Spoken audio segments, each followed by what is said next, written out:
kuko mwenye hasemi. Mkristo sharti aweze kujihepusha na mafundisho gani? Ya uongo. Katika somo hili tunapenda kuwaonyesha lengo la somo, na baadaye tutaeleza juu ya kitabu na kusudi la mwandishi wa kitabu hiki. Leo tunafanya kwanza ingilio la somo, nipate kwa makini. Tunafanya ingilio ya somo ya juma mzima, na tutaenda tukichambua somo siku baada ya siku. Kwa nini somo hii?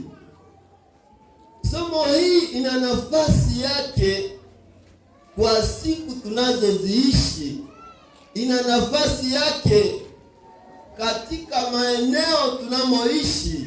Ina nafasi yake katika shirika tunamoishi. Maana manabii wa uongo wamekuwa wengi. Mafundisho yanayopinga mafundisho ya kweli yamejitokeza kwa kiwango cha juu.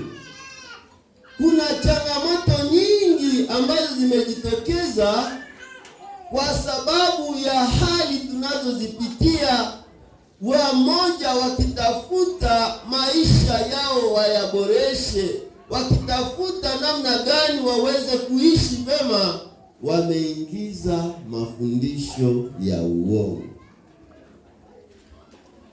Lengo ya somo hii ni kukusaidia ili kila mara utakapofikiwa na wanabii wa uongo ugundue huyo nabii na uweze vile vile kujihepusha na mafundisho yake, hata kama unaweza kuyasikia, kwa sababu wamekuwa kwenye barabara, wamekuwa kwenye redio, wamekuwa kwenye mitandao.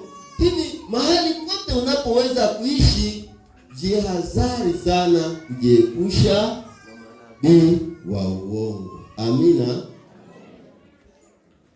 Ni sharti Mkristo aweze kuwa na akili inayoangaziwa na neno la Mungu, itakayomsaidia kutambua huyu ni nabii wa uongo